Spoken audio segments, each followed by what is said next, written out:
Eles o impediram de embarcar, questionaram seu bilhete e chamaram assistência. Tudo isso enquanto ignoravam o fato de que ele estava segurando as chaves para um contrato de 48 milhões de dólares com a companhia aérea deles. Não havia nada de incomum em Marcos Silva naquela manhã. Seu terno estava bem passado e sua gravata estava perfeitamente ajustada ao redor do pescoço. Ele se movia pelo Terminal 4 do aeroporto de Guarulhos como alguém acostumado a madrugadas e reuniões seguidas. Em sua mão esquerda, segurava uma bolsa de couro escura. Na direita, um bilhete de embarque da primeira classe para São Francisco. Ele estava a caminho da cúpula de sustentabilidade da produção ocidental, onde faria o discurso principal às 58. Marcos já havia passado por essa rotina inúmeras vezes. Ele não era do tipo que buscava atenção, valorizava a eficiência silenciosa. Mas naquela manhã, algo parecia errado desde o momento em que chegou ao portão 17. A fila para embarque ainda não havia se formado. Algumas pessoas estavam por perto, tomando café e rolando os celulares. Marcos se aproximou do balcão, acenou educadamente para a jovem que estava na porta e entregou seu bilhete de embarque. Ela não o escaneou. Em vez disso, olhou para ele, depois olhou novamente, mais devagar desta vez, o tipo de olhar que as pessoas dão quando estão incertas se devem interagir ou hesitar. Marcos permaneceu parado, calmo em sua postura, sem urgência. Nos olhos, esta fila é apenas para passageiros premium, disse ela com um tom que não combinava com a situação. Eu sei, respondeu Marcos de forma tranquila. Ela piscou, finalmente escaneou o bilhete de embarque e hesitou.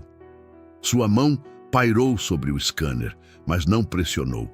Em vez disso, olhou de volta para ele e então para uma colega atrás dela, cochichando algo que fez a outra mulher olhar por cima do ombro. Marcos não se mexeu. Ela virou-se de volta para ele. Preciso ver uma identificação, afirmou. Ele inclinou ligeiramente a cabeça. Normalmente você não pede ID ao escanear um bilhete. Há algum problema? Ela hesitou. É apenas uma medida de segurança. Não havia exigência de verificação de ID no portão. Ele sabia disso e ela também. Ele puxou a carteira do bolso interno e lhe entregou sua carteira de motorista. Ela a segurou como se não soubesse o que fazer e então, de forma desajeitada, a colocou sobre a mesa sem escaneá-la. Por favor, aguarde um momento. Marcos olhou para o bilhete. Seu nome estava claramente impresso. Marcos Silva. Ele permaneceu em silêncio. A agente do portão andou alguns passos para longe e cochichou novamente, desta vez para alguém em um uniforme escuro. Momentos depois, um agente de segurança se aproximou. Marcos já havia passado por isso antes, não frequentemente, mas o suficiente. A mudança abrupta de profissionalismo para suspeita, no momento em que alguém decide que ele não pertence, não por algo que ele disse ou fez, mas simplesmente porque não conseguiam imaginar alguém como ele na primeira classe. O agente de segurança não fez perguntas. Ele ficou ao lado de Marcos em silêncio, avaliando-o como uma lista de verificação de riscos. Marcos, ainda composto, deu um passo para trás do portão e se afastou, longe da fila de embarque. Ele não iria discutir, levantar a voz ou dar a eles o drama que pareciam querer. Em vez disso, ele enfiou a mão no bolso, puxou o celular e fez uma única ligação. Ele tocou uma vez, duas. Lily, sou eu. Preciso que você busque o contrato de catering que assinamos com a Horizon Air há 2 semanas, aquele para as rotas ocidentais. Claro, estou no portão 17 de Guarulhos. Eu aguardo. Ele permaneceu na linha, com os olhos fixos à frente, sem mostrar emoção, sem visível aborrecimento. A agente do portão olhou para o lado, percebendo que ele ainda estava ali.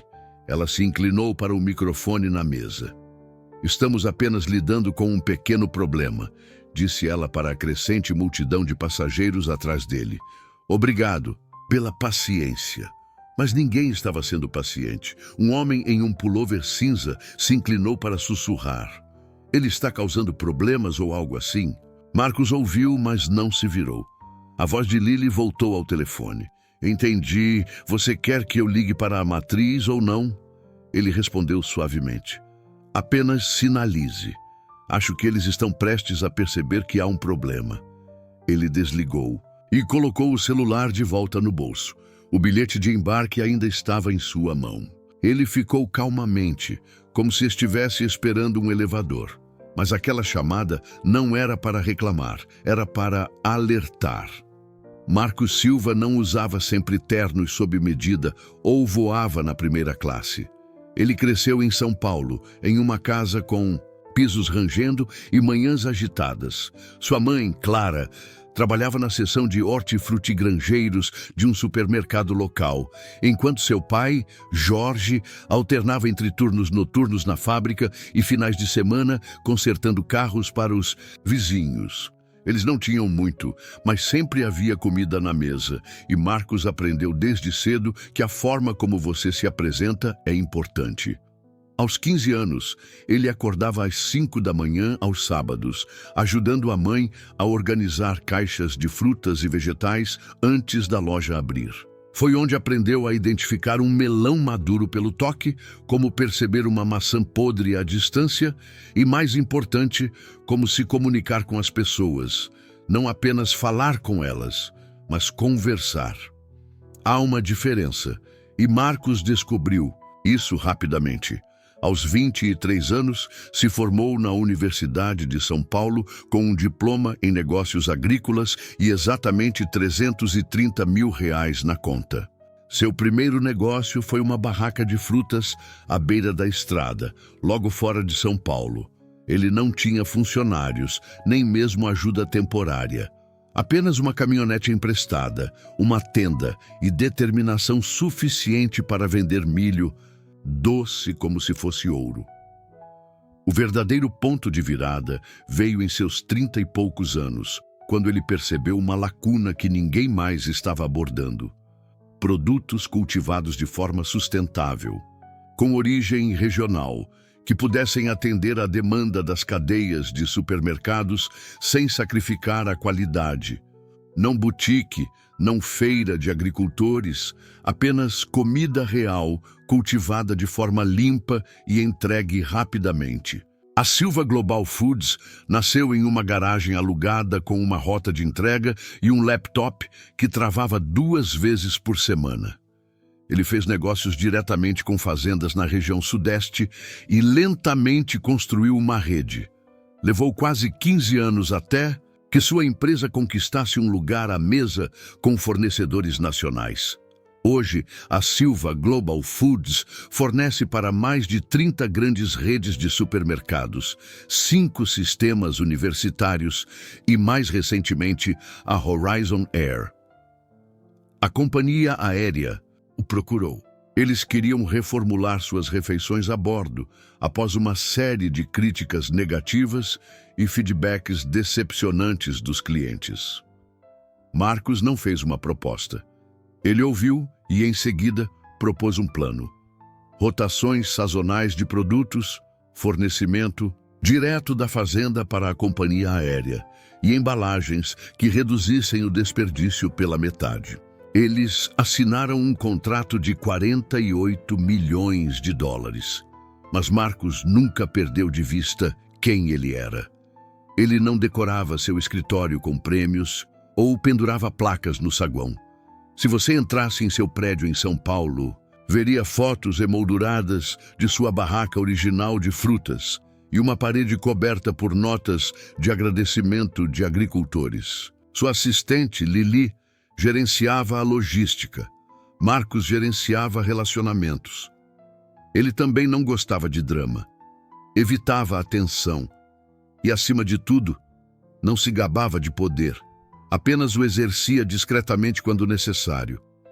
Então, quando agente do portão em Guarulhos escaneou seu rosto mais do que seu bilhete de embarque e o guarda de segurança o tratou como um potencial problema em vez de um cliente pagante. Não era apenas um incômodo, era um lembrete de que não importava quantos contratos ele assinasse ou quantos aviões ajudasse a abastecer. Algumas pessoas só veem o que esperam ver, e quando você não se encaixa na imagem que construíram em suas mentes, começam a procurar razões para duvidar de você. Mas Marcos não precisava levantar a voz para provar seu valor. Ele passou uma vida inteira deixando suas ações falarem por ele. Aquela chamada que fez no portão 17 não era o começo de um problema. Era ele oferecendo à companhia aérea uma chance de resolvê-lo discretamente. Porque, enquanto Marcos Silva acreditava em graça, ele também acreditava em padrões. Mas nada disso importava no portão 17. A mulher no portão não sabia quem era Marcos Silva. Para ela, ele era apenas mais um nome em um bilhete de embarque que decidiu que não pertencia à fila. O nome dela era Raquel, 30 e poucos anos, nova no trabalho e ansiosa para se provar.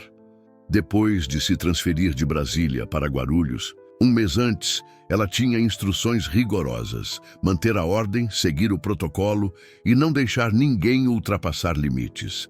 Mas o que ela não tinha era experiência e instintos, o tipo que ajuda você a ler uma sala ou uma pessoa sem tirar conclusões precipitadas. Agora, os passageiros estavam se alinhando. Um homem em uma jaqueta azul marinho, com um fone de ouvido Bluetooth, andava de um lado para o outro perto da frente. Uma mulher com uma mala florida estava atrás dele, observando a demora. Raquel ajustou o microfone em seu colar e murmurou algo nele sobre precisar de ajuda. Olhou de volta para Marcos, que permanecia afastado, relaxado, mas ainda presente. Sua colega Mia se inclinou. Tem realmente um problema? Raquel deu de ombros. Ele diz que é da primeira classe. Mia ergueu uma sobrancelha. O bilhete dele confirma que sim. Qual é o problema? Raquel franziu a testa. Só não parece certo. Foi quando a postura de Mia mudou. Não dramaticamente, apenas o suficiente para enviar uma mensagem. Cuidado. Mas Raquel não estava prestando atenção. Ela estava concentrada em sua tela agora, fingindo procurar uma nota de reserva que não existia. Enquanto isso, o agente de segurança permanecia de braços cruzados, olhando para Marcos de vez em quando, mas não oferecendo explicação para sua presença. Os passageiros continuaram a embarcar. A fila da primeira classe estava diminuindo. Raquel olhou para o portão. Agora ela parecia nervosa, mas não queria perder a compostura. Então, o telefone de Marcos tocou. Ele deu alguns passos para longe para atendê-lo. A voz de Lili era firme. Ok, já enviei um alerta para o VP regional deles. Também incluí o Jack Renault. Ele é o chefe de integração de serviços de alimentação do lado deles. Obrigado, Marcos disse em voz baixa. Me mantenha atualizado. Ele desligou, sem expressão no rosto, apenas calmo. De volta ao balcão, Mia estava se sentindo desconfortável. Ela puxou Raquel para o lado. Você percebe quem ele é? Sussurrou. Aquele é Marcos Silva. Eu vi a empresa dele na lista de fornecedores na semana passada. O novo contrato de produtos com a Horizon. O estômago de Raquel se revirou. Espera, o quê? Sim, ele é dono da Silva Global Foods. Eles estão trabalhando conosco. A boca de Raquel ficou seca. Ela olhou de volta para Marcos, que não havia se movido, seu bilhete de embarque ainda na mão, sem sinais de raiva, sem confrontos. Talvez devêssemos apenas embarcá-lo agora, sugeriu Mia. Mas Raquel entrou em pânico. Não, se fizermos isso agora, parece que nós... Ela foi interrompida por uma voz em seu fone de ouvido. Raquel... Preciso de um status sobre a retenção. No portão 17, estamos mostrando uma bandeira de atraso. Ela congelou.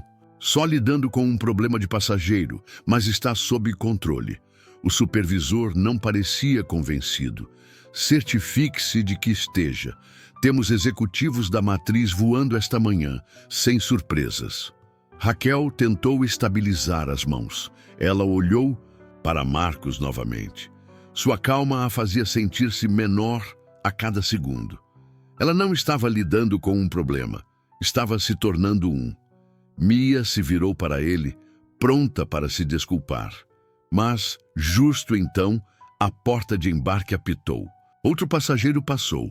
Um homem em calças caqui olhou para trás e disse: "O que está acontecendo com a demora?"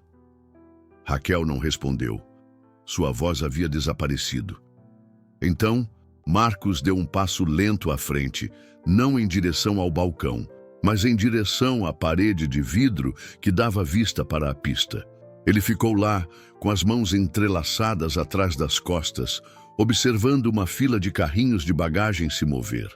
Ele não estava com pressa, não estava ansioso, estava assistindo o tempo trabalhar a seu favor. Raquel estava assistindo o tempo acabar, mas as pessoas no comando já estavam a caminho.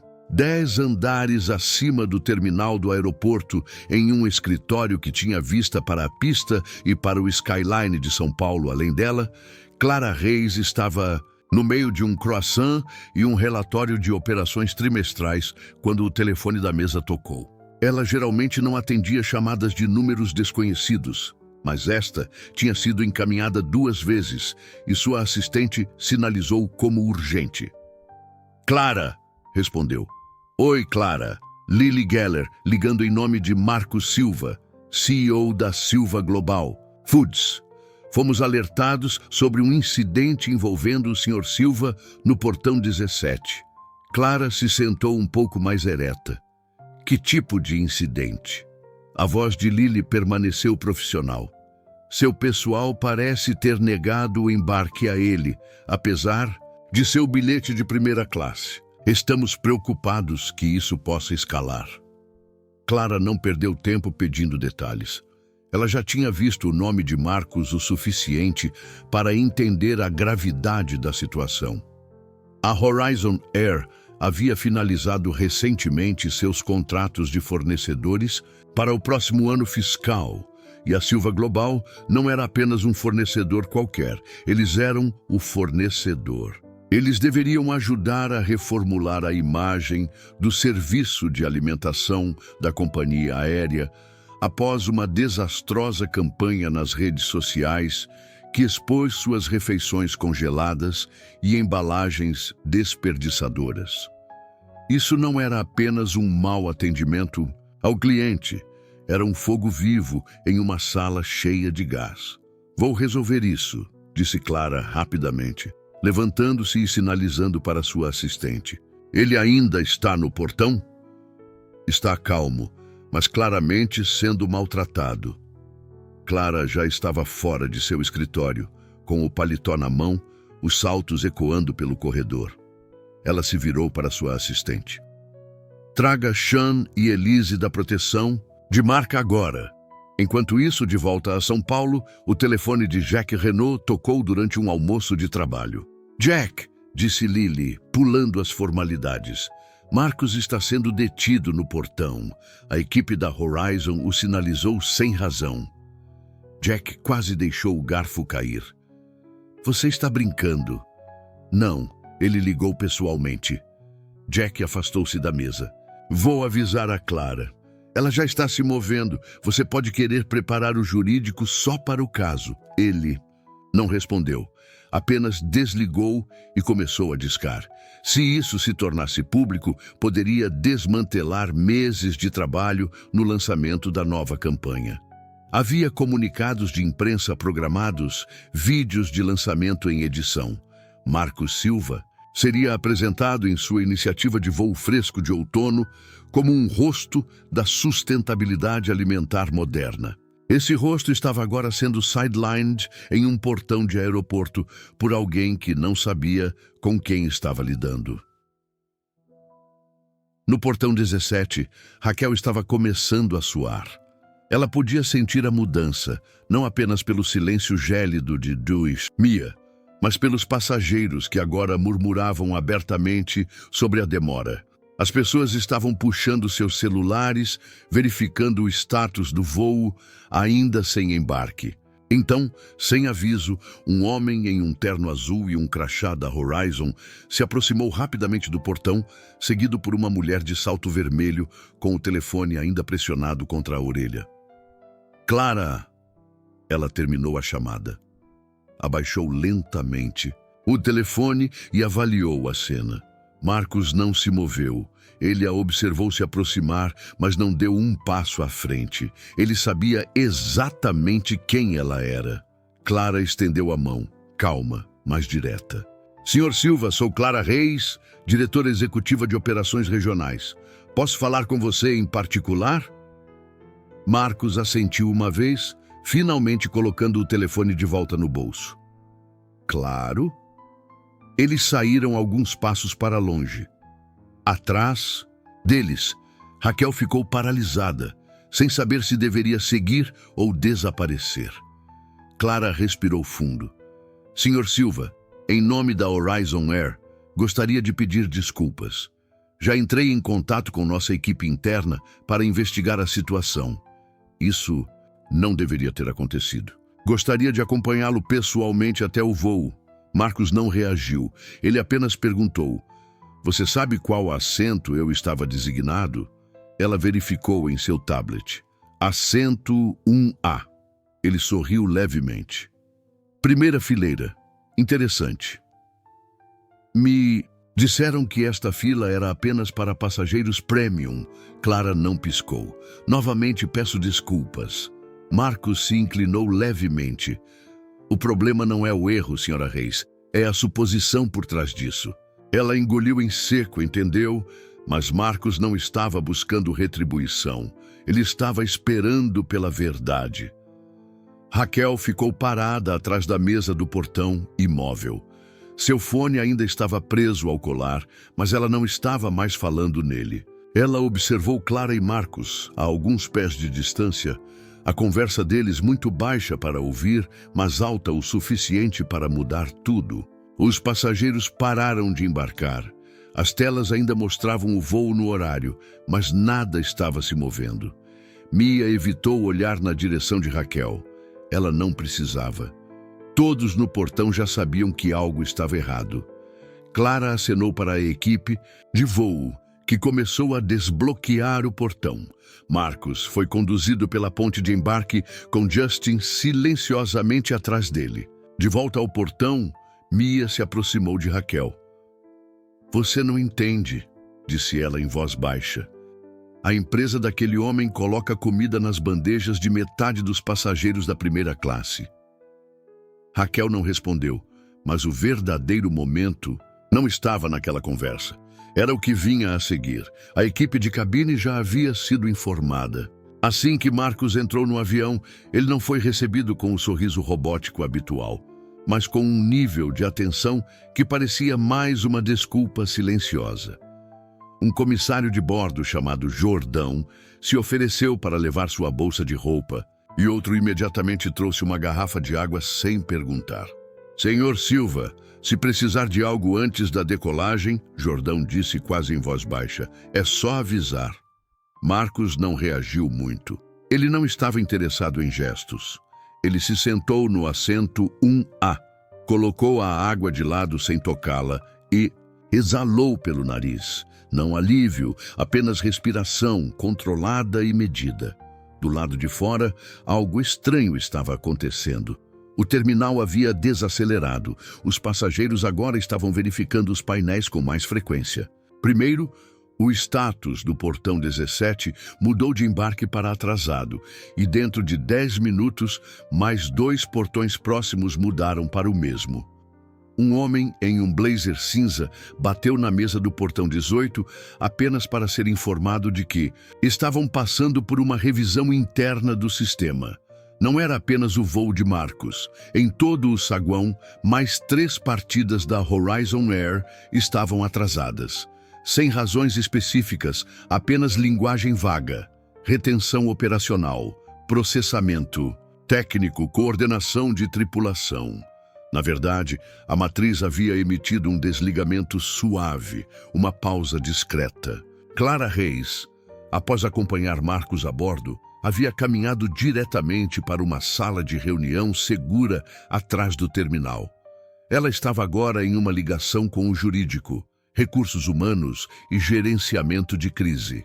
A diretriz era clara.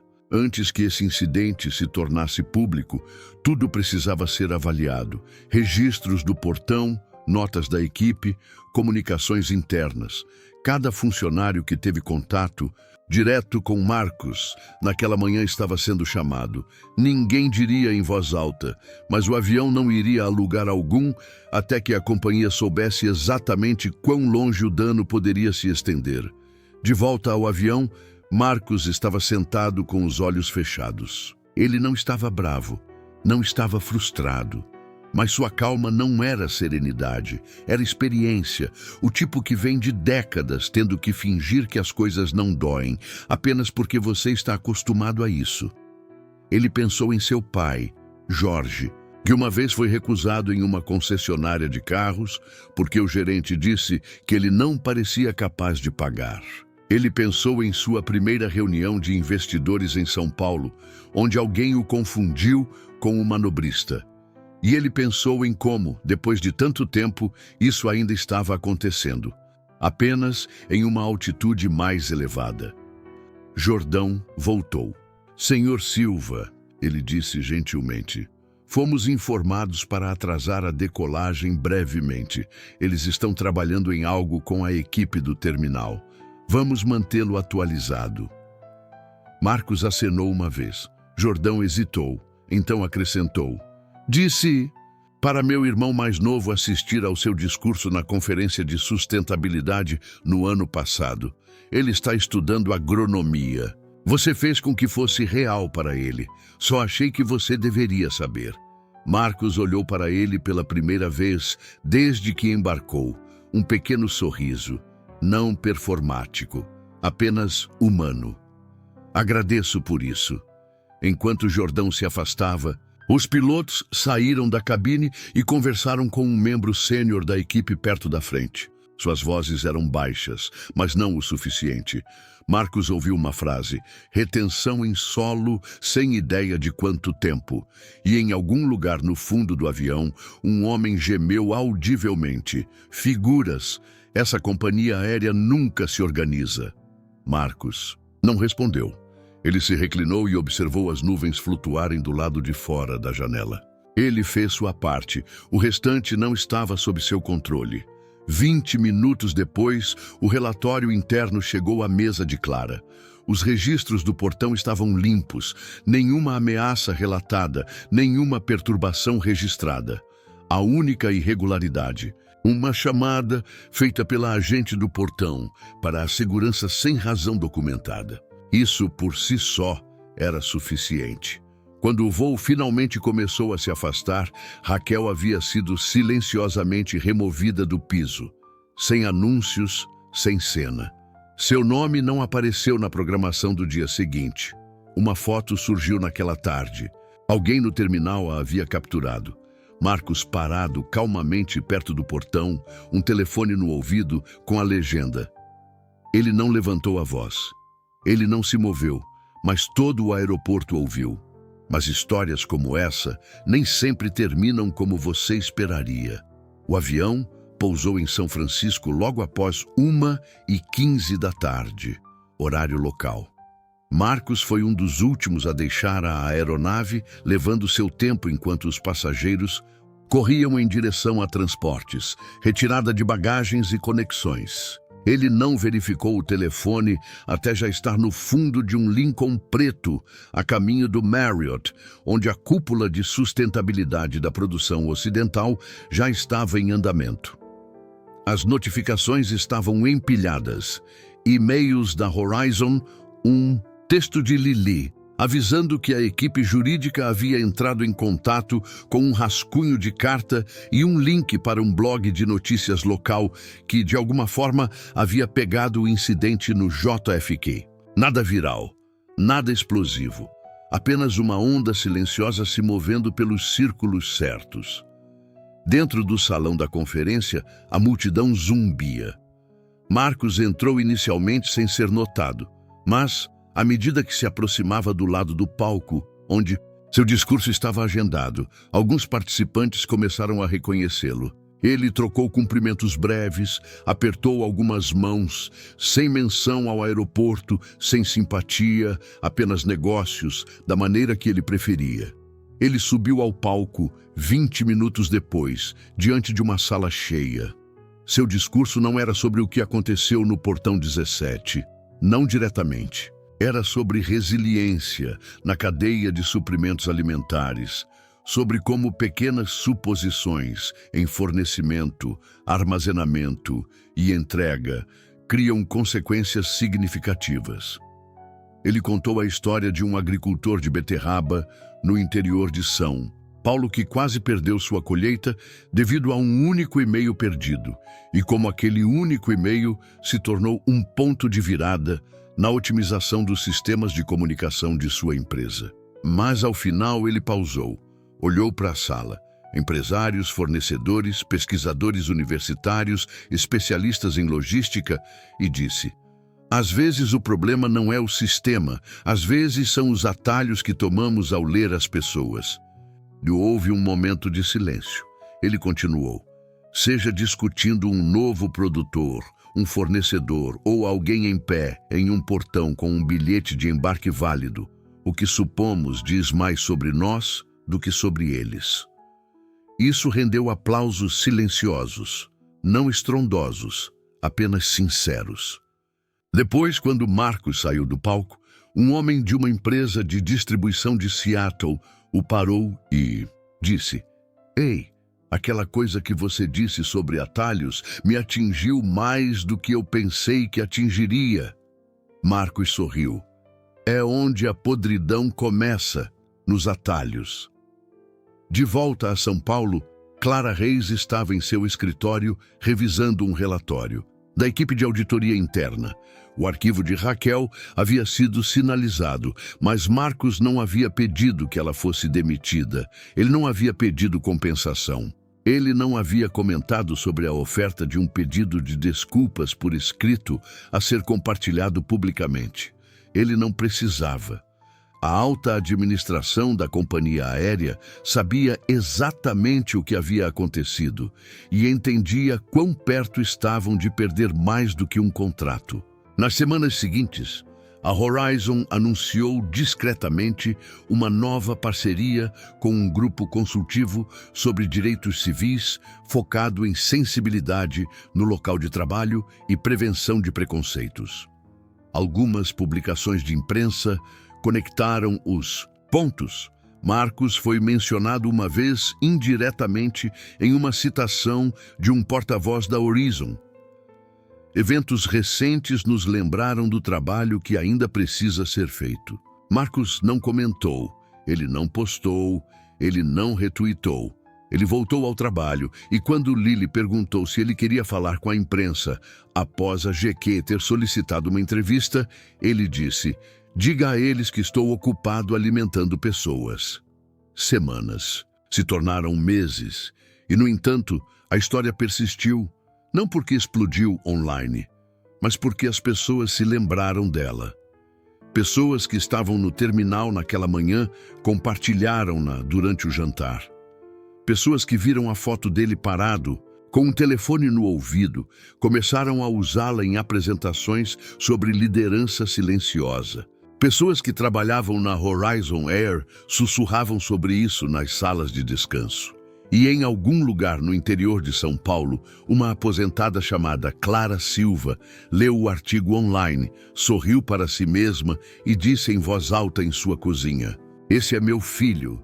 Às vezes, a coisa mais alta que você pode dizer é nada. Se esta história ressoou em você, inscreva-se para mais histórias que importam.